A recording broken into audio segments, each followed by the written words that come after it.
नमस्कार, आपके साथ मैं हूं सुजाता कुकरेती। आप देख रहे हैं माइक ऑन है और जिन बड़ी खबरों पर आपके लिए आज माइक ऑन कर रही हूं वो कौन सी है। सबसे पहले बात होगी चंदा चोरों के आखिरी 15 दिन। और ये क्यों कह रही हूं, क्योंकि योगी आदित्यनाथ ने कहा है, उन्होंने कहा कि राम भक्तों ने 500 साल का इंतजार किया, मुझे 15 दिन दे दीजिए और 15 दिन में दूध का दूध और पानी का पानी कर दूंगा। तो योगी आदित्यनाथ क्या संकेत दे रहे हैं और क्या संदेश दे रहे हैं, आज इसकी बात होगी।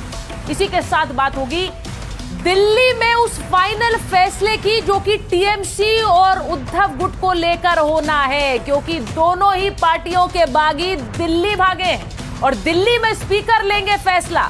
आखिर क्या भविष्य है ममता की पार्टी के बागियों का और उद्धव गुट के बागी सांसदों का, आज इसकी बात होगी। इसी के साथ बात होगी राहुल गांधी की 56वां बर्थडे 99 पर अटके।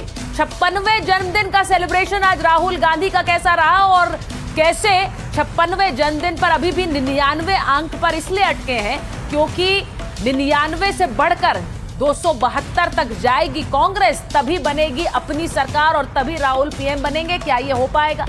और इसी के साथ बात करूंगी ट्रंप डील मेकर लेकिन नेतन्याहू डील ब्रेकर। अब एक बड़ी डील हो गई है ईरान और अमेरिका के बीच। उस डील पर हस्ताक्षर डोनाल्ड ट्रंप ने कर दिए। वो तस्वीरें भी आपको कल मैंने दिखाई थी। लेकिन क्या ये डील नेतन्याहू तोड़ देंगे? क्या ये डील नेतन्याहू नहीं मानने वाले और इसकी वजह से ट्रंप वर्सेस नेतन्याहू हो रहा है? आज इसकी भी बात होगी। लेकिन सबसे पहले बात अयोध्या में चंदा चोरी की।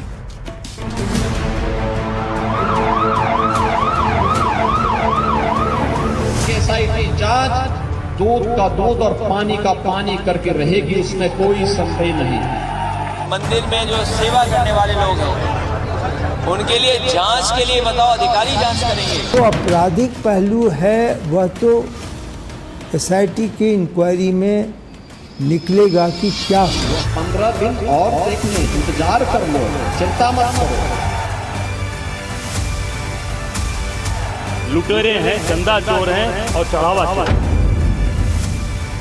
अगर कोई अपराधी है कोई भी होगा, बचेगा नहीं, यह सुनिश्चित है।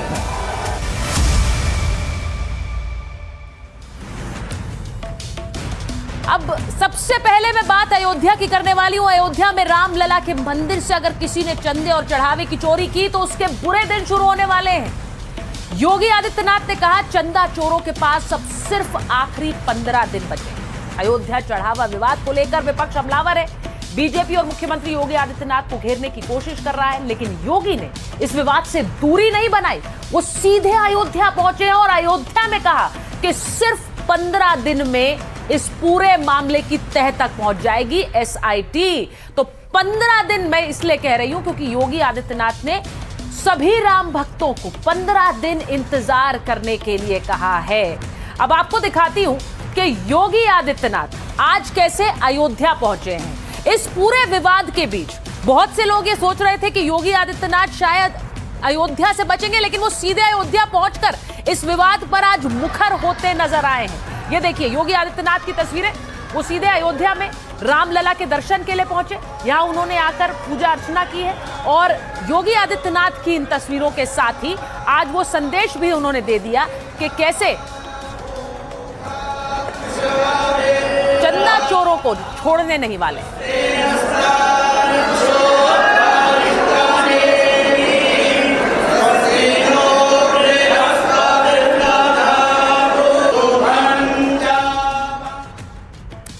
तो भगवान के दरबार से निकलकर योगी जब राम भक्तों के बीच पहुंचे तो मंच से चढ़ावा चोरों को उन्होंने कड़ी चेतावनी दी और एक्शन की डेडलाइन का ऐलान भी कर दिया।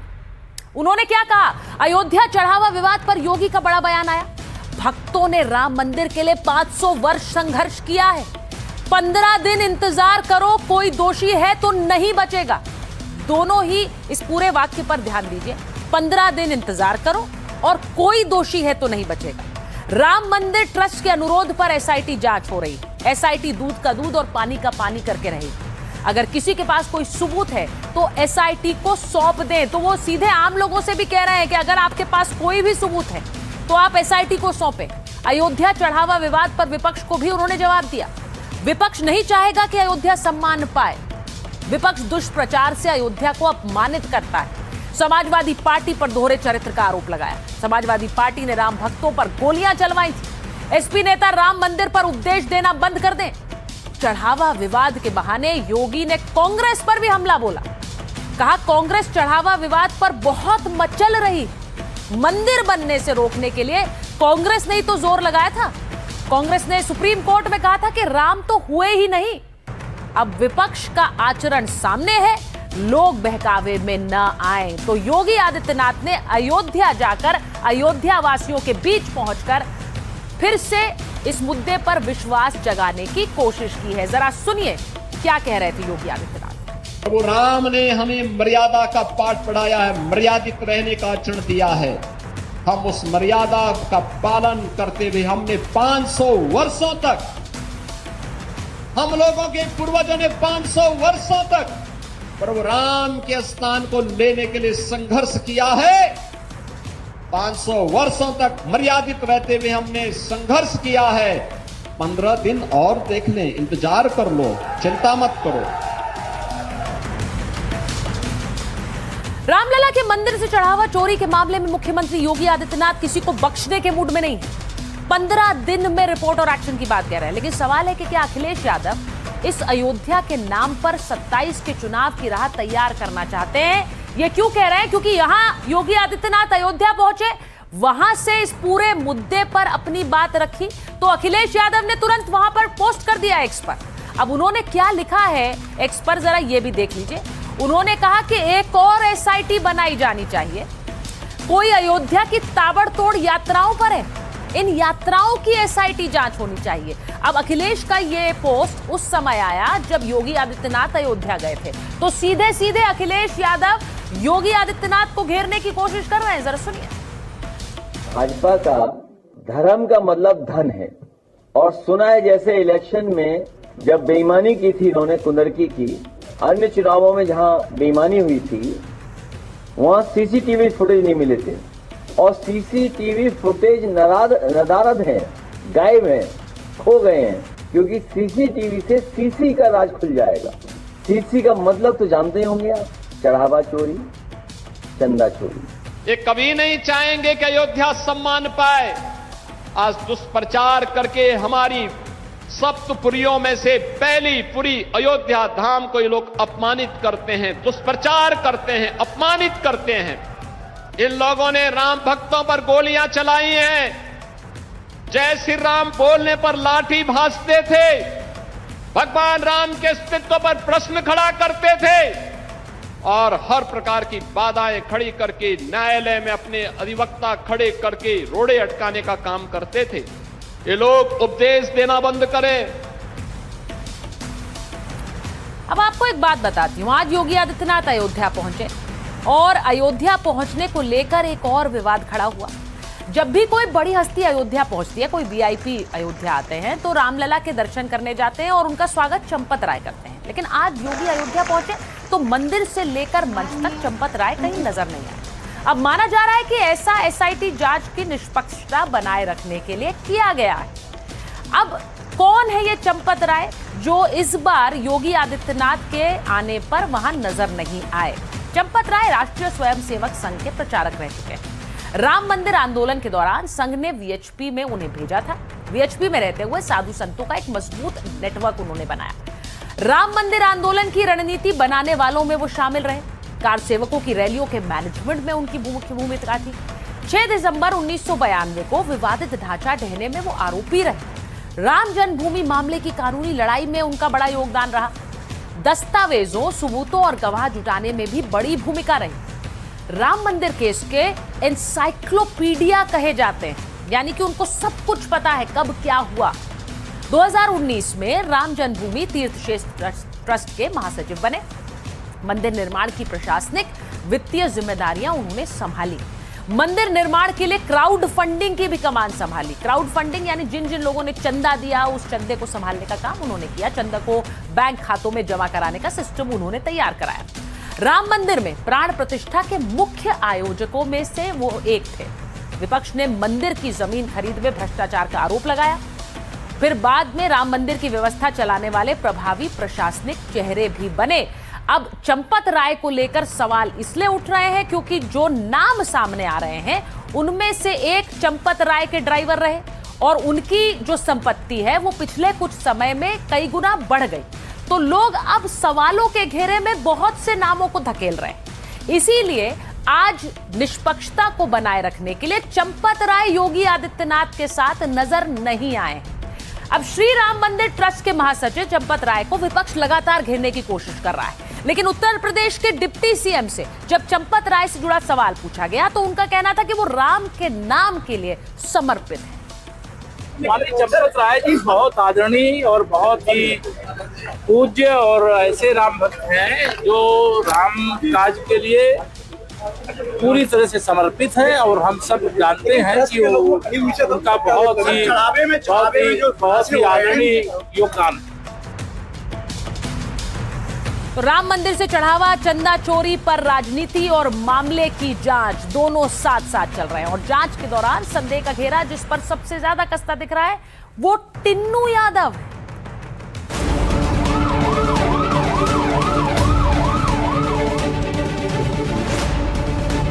रामलला के चढ़ावे में चोरी के आरोपों की जांच तेज हो गई है। 3 सदस्यों वाली एसआईटी ने 5वें दिन भी मुख्य संदिग्ध टिन्नू यादव से पूछताछ की। आरोप है कि टिन्नू ने मंदिर के फंड से 50 करोड़ रुपए का गबन कर एक आलीशान आशियाना खड़ा कर लिया। ट्रस्ट के महासचिव चंपत राय से उसकी नजदीकी ने इस विवाद को और हवा दे दी है। सबसे बड़ा सस्पेंस रामलला के हीरों से जड़े सोने के हार और सोने की चरण पादुका को लेकर है। ये कीमती चढ़ावा गुजरात के कारोबारी मुकेश पटेल ने चढ़ाया था। ये कहां गए किसी को पता नहीं। इस महाघोटाले के आरोप पर यूपी की सियासत चरम पर है। विपक्ष सरकार की मंशा पर सवाल उठा रहा है।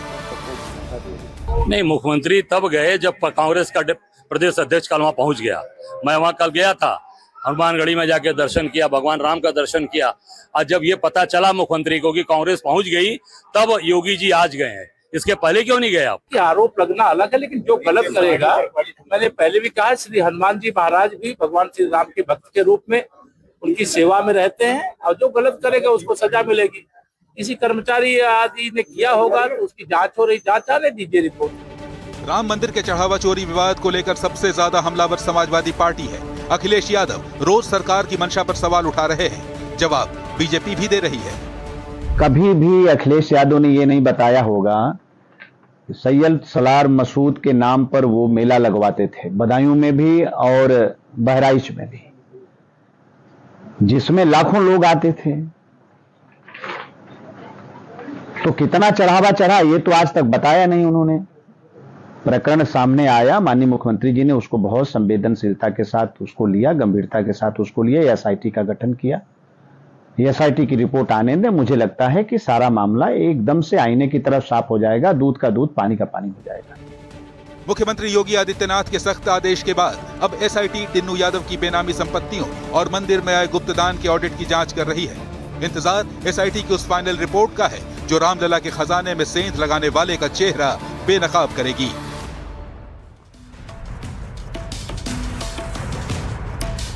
तो अयोध्या चढ़ावा चोरी में 5वें दिन क्या क्या हुआ है एसआईटी द्वारा, जरा वो भी आपको बता देती हूँ। अयोध्या चढ़ावा चोरी में 5वें दिन एसआईटी की जांच जारी है। अब तक की एसआईटी जांच में विस्फोटक जानकारी सामने आई है। जांच के दौरान टीम को रामलला की स्वर्ण हार नहीं मिला। इसी के साथ रामलला को अर्पित स्वर्ण हार में हीरे और दूसरे रत्न जड़े हुए थे, वो सब गायब है। जांच टीम को रामलला की स्वर्ण पादुका भी नहीं मिली है। हार और चरण पादुका को लेकर पुजारी से पूछताछ की गई। अब पुजारी ने बताया कि दोनों भगवान राम को पहनाए गए थे। हार और पादुका टिन्नू यादव को वापस किए गए थे। अब एसआईटी ने इसके बाद टिन्नू यादव और गोपाल राव से पूछताछ की है। टिन्नू यादव कह रहे हैं कि हार और पादुका को गलाकर ईंट बना दी गई, यानी कि वो सोने के थे तो उन्हें गला दिया गया, उसके बाद ईंट बना दी गई। आभूषण प्रबंधक केडी तिवारी के पास सोने की ईंट है ही नहीं।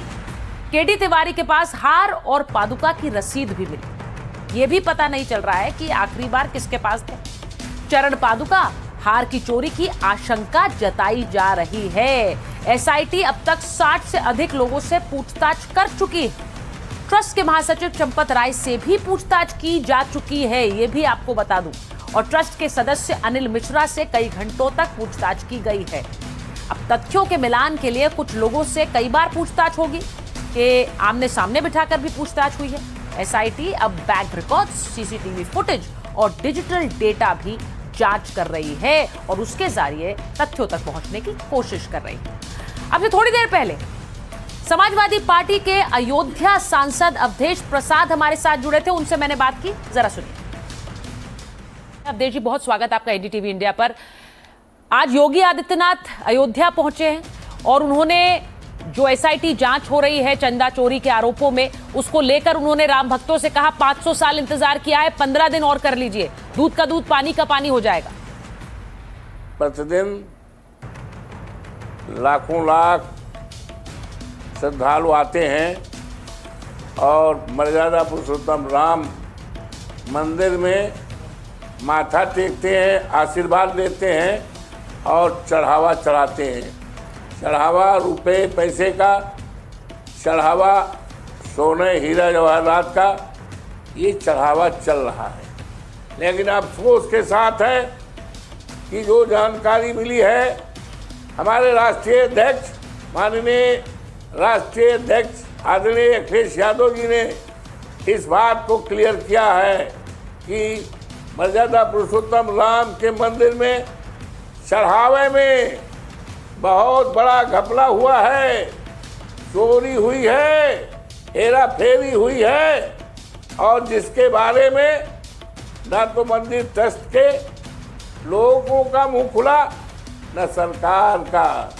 पूरे देश में इस बात की चर्चा हो गई कि ये देश के करोड़ों करोड़ों आस्थावान धर्म को मानने वाले लोग, सनातन धर्म के लोगों के विश्वास पर आघात है। तब जाकर के उत्तर प्रदेश की सरकार ने एसआईटी का गठन किया है। लेकिन ये मामला राज्य का नहीं है, ये मामला राज्य का नहीं है, ये मामला राष्ट्र का है। इसलिए जब राष्ट्र का मामला है, राष्ट्र के देश के तमाम राज्यों से जुड़े हुए आस्था रखने वाले प्रभु राम के मंदिर पे आते चढ़ावा चढ़ाते हैं। इसलिए अच्छा हो कि माननीय उच्चतम न्यायालय, जिसका गौरवशाली इतिहास है हमारे देश में, संज्ञान लेकर के अपनी तरफ से एक कमेटी का गठन करे और कमेटी जब अपनी रिपोर्ट देगी तो निश्चित तौर से उस कमेटी पर किसी का न प्रभाव होगा न असर होगा। नहीं, आप ये कह रहे हैं कि जो मौजूदा एसआईटी है उस पर प्रभाव है, लेकिन आप कह रहे हैं वो एसआईटी ढंग से काम नहीं करेगी। ऐसा है, ये काम ठीक कर पाएगी कि नहीं कर पाएगी वो तो रिपोर्ट आने पर पता चलेगा कि किस तरह का रिपोर्ट एसआईटी के लोग देंगे। कहीं प्रभावित होकर तो नहीं देंगे, कहीं दबाव में तो नहीं होंगे सरकार के। पर अच्छा मैं ये इसलिए कह रही हूँ अवधेश जी, क्योंकि योगी आदित्यनाथ ने ट्रस्ट में जो हैं, जी जितने लोग ट्रस्ट में हैं, ट्रस्ट को सस्पेंड करके उनको बाहर करके तब जांच अगर की जाए तो निष्पक्ष और स्वतंत्र जांच की संभावना। तो आप कह रहे हैं ट्रस्ट के लोगों को पहले सस्पेंड किया जाए, फिर जांच की जाए, एसआईटी प्रभावित हो सकती है। योगी आदित्यनाथ कह रहे हैं 15 दिन दे दीजिए, उसमें 15 दिन में दूध का दूध पानी का पानी कर दूंगा। आप भरोसा कर रहे हैं? ऐसा है, योगी जी तो तमाम बात कहते रहते हैं, योगी जी तो तमाम बात कहते रहते हैं। ये लोग तो चुनाव में भी 24 में कहते थे कि राम को हम लाए हैं, राम हमें लाएंगे, तो राम तो अवधेश प्रसाद को लाए। तो योगी बाबा, भारतीय जनता पार्टी तो क्या कहते हैं, ये तो राम के व्यापारी हैं, राम के नाम पे कारोबार करते हैं। राम नहीं, पर यही आरोप तो वो आप पर लगा रहे हैं अवधेश जी। राम के प्रति अगर कोई आस्थावान है तो अखिलेश यादव है, अवधेश जी वो यही आरोप लगा रहे हैं कि अभी तक दर्शन करने तो जा नहीं सके और राम का नाम जप रहे हैं। राम भक्तों पर गोलियां चलाने वाले आज राम नाम जपने लग गए। ऐसा है, मैं आपको आश्वस्त करता हूं और आपके माध्यम से संपूर्ण देवतुल्य जनता को आश्वस्त करता हूं कि समाजवादी पार्टी के राष्ट्रीय अध्यक्ष माननीय अखिलेश यादव जी का विचार प्रभु श्री राम में है, प्रभु राम की मान्यता है और उन्होंने मुझे टिकट दिया। प्रभु श्री राम की कृपा ने, देवतुल्य मतदाताओं की कृपा ने हमें यहाँ जिताया है। तो तो आपने सुन लिया कि अवधेश प्रसाद कह रहे हैं कि राम तुम मुझे लेकर आए अयोध्या का सांसद बनाकर, और वो ये भी कह रहे हैं कि जांच समिति जो अभी बनी है एसआईटी, उस पर भरोसा नहीं है, एक और समिति बनाई जाए और सुप्रीम कोर्ट की जांच में बनाई जाए। बहरहाल बढ़ते हैं आगे, बात करते हैं एक और बड़ी खबर की। आज राहुल गांधी अपना जन्मदिन मना रहे हैं, उनका 56वां जन्मदिन है और उनके जो समर्थक हैं वो उनके परशुराम अवतार में उनका जन्मदिन मना रहे हैं। सबसे पहले आपको तस्वीरें दिखाती हूं। राहुल गांधी ने आज अपने 56वें जन्मदिन के मौके पर केक काटा। ये कांग्रेस कार्यालय की तस्वीरें हैं जहां राहुल गांधी, उनके साथ उनकी बहन प्रियंका वाड्रा और साथ ही आप मल्लिकार्जुन खड़गे को देख रहे हैं। कांग्रेस अध्यक्ष वहां पहुंचे थे, कार्यकर्ता बड़ी संख्या में पहुंचे थे, वहां केक काटा गया बड़ा सा और राहुल गांधी को केक खिलाया गया। तो ये तो तस्वीरें उनके जन्मदिन की।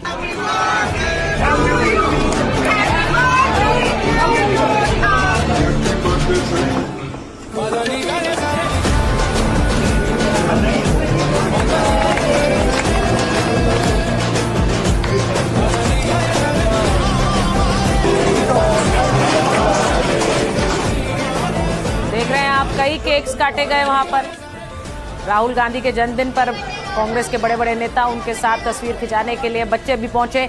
और इन सब के बीच प्रधानमंत्री नरेंद्र मोदी ने पोस्ट करके राहुल गांधी को जन्मदिन की शुभकामनाएं दी, बर्थडे विश किया। राहुल गांधी जी को हार्दिक शुभकामनाएं, जन्म दिवस पर उत्तम स्वास्थ्य की कामना, राहुल जी की दीर्घायु की कामना करता हूं। तो ये पोस्ट प्रधानमंत्री का आया।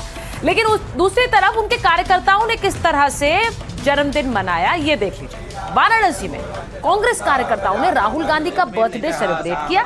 इसके लिए उन्होंने राहुल गांधी की जिस तस्वीर को दूध से नहलाया वो खास थी। इसमें राहुल गांधी के एक हाथ में फरसा है, दूसरे में संविधान है। गंगा के बीच धारा में वैदिक मंत्रोच्चार के साथ इसी तस्वीर का दुग्धाभिषेक किया गया।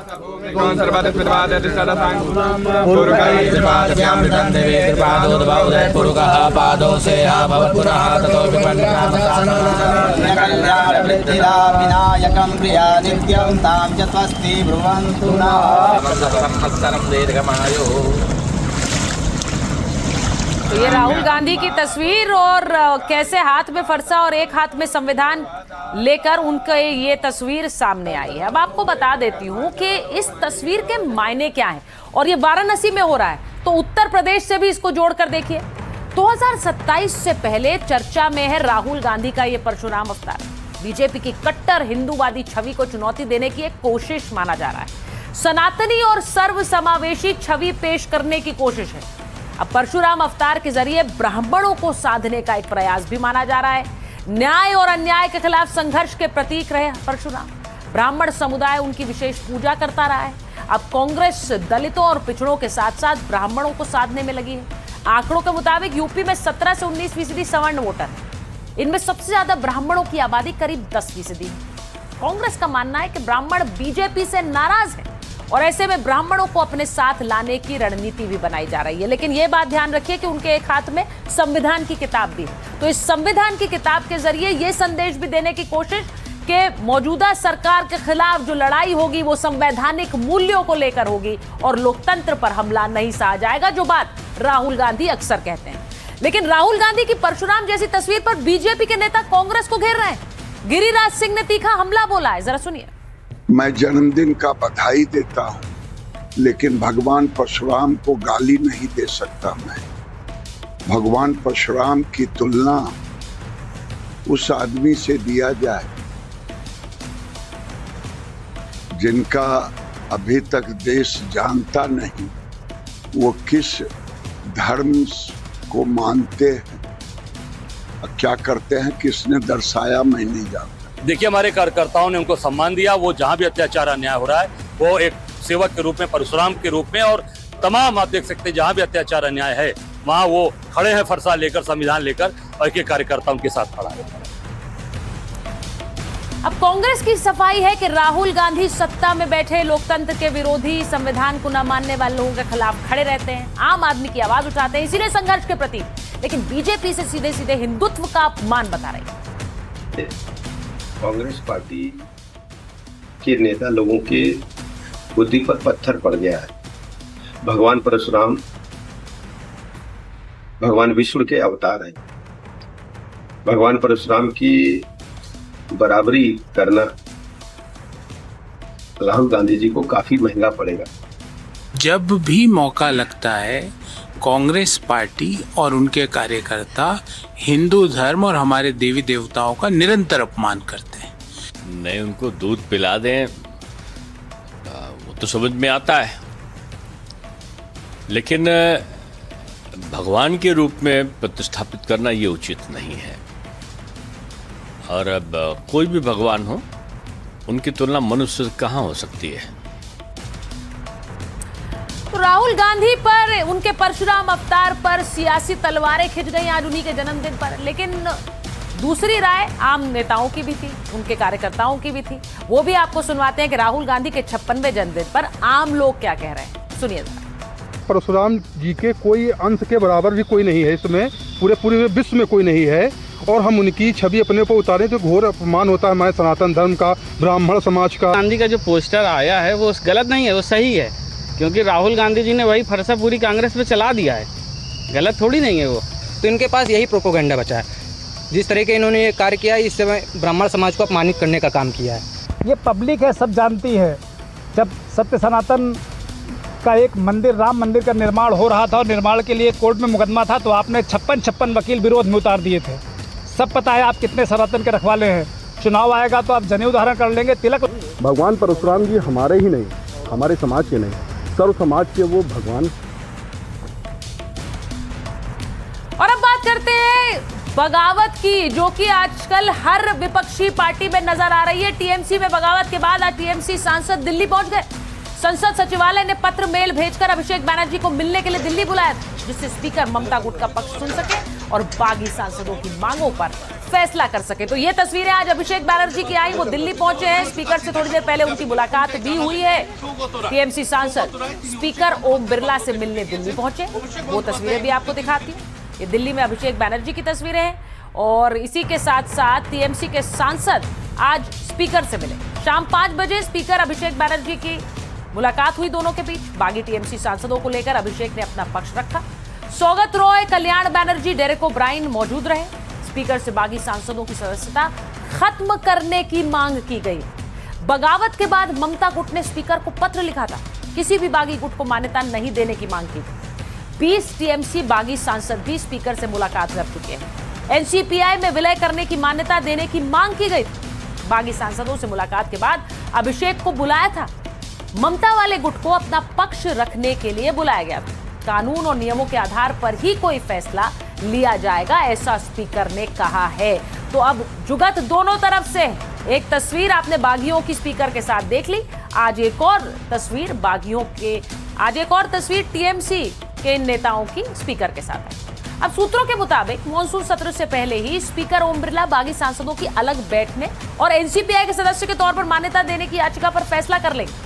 और अब अभिषेक बैनर्जी ने स्पीकर से मुलाकात को लेकर क्या बताया, जरा वो भी सुनिए। 20 सांसद के खिलाफ डिस्क्वालिफिकेशन पिटीशंस आज अध्यक्ष जी के पास हम लोग जमा दिया है कि अगर आप सदस्यता पद छोड़ के कहीं और जाते हो, जो आप में से कई लोग मीडिया में बोला है, और ये मर्जर इनवैलिड है, both are enough to disqualify you from your membership in the house.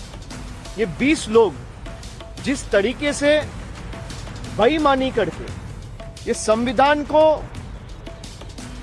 एकदम डिसोबे करके, डिसरेस्पेक्ट करके, 10th शेड्यूल का धजिया उड़ा के, जिस तरीके से लोगों के मैंडेट के साथ खिलवाड़ करके उन्होंने अपना जमीर, अपना सम्मान और अपना ईमान बेचा है, बंगाल की जनता इनको कभी माफ नहीं करेंगे। तो एक तरफ ममता बनर्जी की मुश्किलें बढ़ी हुई हैं, तो दूसरी तरफ बंगाल में टीएमसी नेता लोगों के गुस्से का शिकार होते ही जा रहे हैं। तस्वीरें आपको आसनसोल की दिखा दूं, जहां टीएमसी नेता भोला सिंह को कोर्ट में पेश किया गया और इस दौरान लोगों ने अंडे फेंके, चोर चोर के नारे लगाए। ये देखिए, अब ये वाली मुश्किल तो खत्म होने का नाम ही नहीं ले रही है टीएमसी नेताओं की।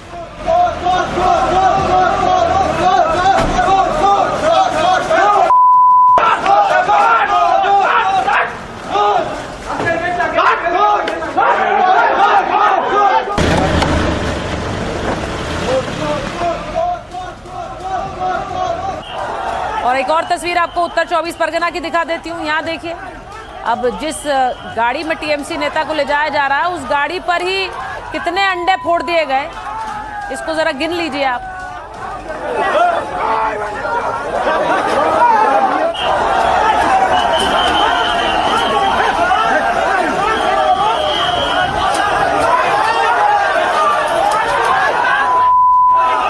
बंगाल में हालात ऐसे हैं कि टीएमसी नेताओं को अंडों से बचाने के लिए भारी संख्या में पुलिस बल तैनात करना पड़ रहा है। ये दिनाटा की तस्वीरें आप देख रहे हैं। अब दूसरी तस्वीर दिखाती हूँ जिसमें तृणमूल नेता खोकन मंडल पर भी अंडे फेंके गए। टीएमसी के खिलाफ ये जो एग वॉर शुरू हो गई है, अंडा युद्ध, ये खत्म होने का नाम नहीं ले रहा है। और